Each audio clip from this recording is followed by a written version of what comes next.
अस्सलाम वालेकुम गाइस, कैसे हैं आप सब। टिकटॉक का अकाउंट हमने लेना है क्योंकि अब नेक्स्ट स्टेप है टिकटॉक पे एडवर्टाइजिंग करनी है। फेसबुक के ऊपर हम एडवर्टाइजिंग करते हैं तो उसके लिए उसका ऐड अकाउंट चाहिए, वो आप सब खुद बना सकते हैं। उसके लिए कोई चीज़ नहीं चाहिए आपको। वीडियो ऑलरेडी बन चुकी है, उसको आप देख भी चुके हैं। फेसबुक में पिक्सल कैसे ऐड करना है वो भी आप देख चुके हैं।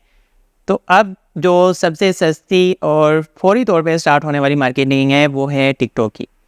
तो उसके लिए ऐड अकाउंट हम सब पाकिस्तानी खुद नहीं बना सकते।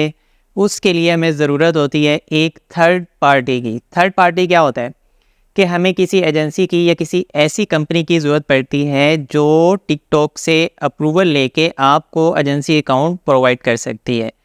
तो वो एजेंसीज़ या वो कंपनीज़ हमको कहाँ से मिलेंगी?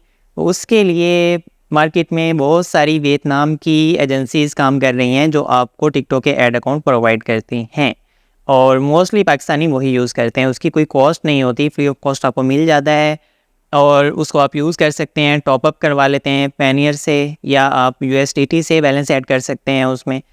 तो इस तरह से आप अपनी एड्स चला सकते हैं। काम करने के हवाले से बेहतरीन है, परफेक्ट हैं, अच्छी कन्वर्जन आती है, सारी चीज़ें गुड हैं।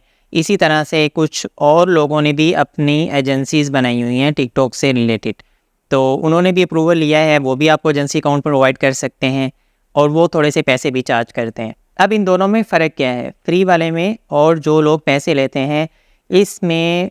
टेक्निकली देखा जाए तो कोई फ़र्क नहीं है। क्यों? क्योंकि टिकटॉक की पॉलिसीज़ हर अकाउंट के लिए, हर बंदे के लिए एक जैसी होती हैं। ऐसे नहीं हो सकता कि एक ही चीज़ आप इस अकाउंट पे रन करते हैं तो टिकटॉक आपको अलाउ करते हैं, दूसरे अकाउंट पे अलाउ नहीं करता। जो चीज़ टिकटॉक अलाउ नहीं करता वो दुनिया में कहीं भी नहीं करता, क्योंकि पॉलिसीज़ उसकी सेम होती हैं। तो अब हम जिस बंदे को पैसे दे रहे हैं वो क्या गारंटी देता है एक्स्ट्रा? वो ये होती है कि आपको कहता है मेरा अकाउंट जल्दी सस्पेंड नहीं होगा। इट इज़ नॉट पॉसिबल कोई आपको ये कि मेरा अकाउंट सस्पेंड ही नहीं होगा लेकिन जल्दी नहीं होगा, या इसकी रेशो बहुत कम है या बहुत मिनिमम चांसेस हैं, ये बात हो सकती है। अब ये चीज़ कैसे होती है इसको समझ लेते हैं। एक आदमी है या एक कंपनी है, उसके एजेंसी अकाउंट्स बहुत ज़्यादा लोग यूज़ कर रहे हैं, 1000 हैं या 5000 10,000 लोग यूज़ कर रहे हैं। अब डेफिनेटली जब इतने ज़्यादा नंबर्स इस अकाउंट को यूज़ कर रहे होते हैं ना, तो वो वायलेशन पॉलिसी की उतनी ज़्यादा करते हैं, उतने ही ज़्यादा उसमें फ्रॉड और गलत काम होते हैं। तो इस वजह से उनके एजेंसी अकाउंट की सस्पेंशन भी उतनी ज़्यादा होती है, क्योंकि नंबर्स ही बहुत ज़्यादा है ना जो लोग इसका अकाउंट यूज़ कर रहे हैं। तो फिर क्या होता है, टिकटॉक की नज़र में वो एजेंसी थोड़ी ज़्यादा हाईलाइट हो जाती है, तो उसको ज़्यादा नज़र रखता है, उसको उसके कंटेंट पे ज़्यादा नज़र रखता है। और दूसरे लोग जिनका एजेंसी अकाउंट या जिनके अकाउंट्स बहुत सारे लोग यूज़ नहीं कर रहे होते, बल्कि लिमिटेड नंबर्स हैं, 50 हैं, 100 लोग हैं, तो उनकी वायलेशन भी उसी हिसाब से कम होती है। अब इस तरह से टिकटॉक की नज़र में भी वो इतने बुरे नहीं होते, तो उनकी सस्पेंशन कंपैरेटिवली कम होती है। सिर्फ ये रीज़न है, इसके अलावा कोई रॉकेट साइंस नहीं है, कोई रीज़न नहीं है।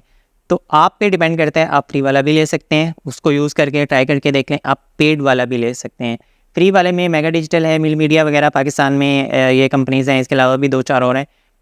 बहुत सारे लोग इनका अकाउंट यूज़ कर रहे हैं और बिल्कुल बेहतरीन चलते हैं, हम भी अब तक यही यूज़ करते आ रहे हैं। फिर कुछ लोग हैं जो पेड की तरफ चले जाते हैं, और जैसे जैक ऑफ डिजिटल है, इस तरह से 1-2 और भी नाम है, तो ये लोग भी सर्विस प्रोवाइड करते हैं और थोड़े से पैसे आपसे चार्ज करते हैं। इसके बदले में थोड़ा एक और डिफरेंस ये भी आता है कि जो फ्री वाले हैं वो कहते हैं कि आपने पेनियर से ही डॉलर वहाँ पे बेचने हैं या USDT से ट्रांसफ़र करने हैं, तो उसके लिए फिर आपको जाना पड़ता है किसी ऐसे बंदे के पास जिसके पास पेनियर में USDT में डॉलर हों, और आप उससे बाई करके बेच देते हैं, और वो ट्रस्ट वाला भी होना चाहिए। जिनके पास हैं उनको तो कोई मसला नहीं होता। और दूसरे नंबर पे जो थोड़ा सा पेड वाला वर्जन है वो कहते हैं कि हम आपको पाकिस्तानी बैंक से डायरेक्ट डिपॉजिट की सहूलत प्रोवाइड कर देते हैं।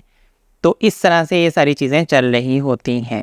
अब आप अपने हिसाब से देख सकते हैं आपको क्या सूट करता है, किस तरफ जाना है।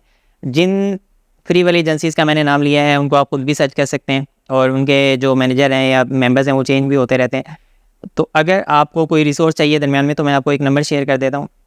बेसिकली जब बहुत सारे लोग खुद ही डायरेक्टली अप्रोच करते हैं ना, तो उनकी वेबसाइट में इधर उधर बहुत सारी चीज़ों में मसले होते हैं, वो ऑप्टिमाइज़ नहीं होती। वो कहते हैं पहले ये करो, ये करो, ये करो, ये करो, तो इसमें उनका भी काफ़ी ज़्यादा टाइम वेस्ट हो जाता है। तो वो मोस्टली रिप्लाई नहीं करते नए बंदे को। तो कोई ऐसा बंदा जिसको सारी चीज़ों का पता है कि वेबसाइट को ऑप्टिमाइज़ कैसे करना है, कॉन्टैक्ट कैसा होना चाहिए, कौन सी चीज़ें प्रोवाइड करनी है, तो वो क्या करता है, वो सारी चीज़ें आपसे रेडी करवा लेता है, अपना टाइम इन्वेस्ट करता है आपके साथ। तो इसके बदले में वैसे तो 2-4 हज़ार चार्ज करते हैं, लेकिन आई थिंक अगर आप 500 दें किसी को तो ये कुछ ज़्यादा अमाउंट नहीं है, तो इसके बदले में वो आपकी सारी चीज़ें ऑप्टिमाइज़ करके आपका अकाउंट बनवा देगा। तो ये ज़्यादा बेहतर ऑप्शन है। बाकी आप खुद भी अप्रोच कर सकते हैं डायरेक्टली, वो भी सबके लिए ओपन है। और जो पेड वाले हैं उनका तो कोई मसला नहीं है, उन्होंने अपने पैसे लेने ही लेने हैं, तो डेफिनेटली वो पैसे लेके ही आपको अकाउंट देंगे। तो ये है पाकिस्तान के बारे में। अगर आप गल्फ़ कंट्रीज़ में से कहीं भी हैं या इसके अलावा आप दुनिया के मुस्लिम ममालिक में डायरेक्टली भी आप अकाउंट बना सकते हैं।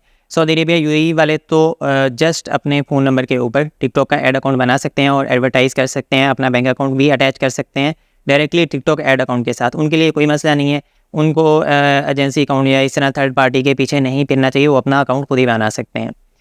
तो थैंक यू सो मच। मिलते हैं नेक्स्ट वीडियो में जिसमें हम डिस्कस कर रहे होंगे टिकटॉक का पिक्सल कैसे ऐड करना है और फिर उस पर एडवर्टाइजिंग कैसे करनी है। अल्लाह हाफिज़।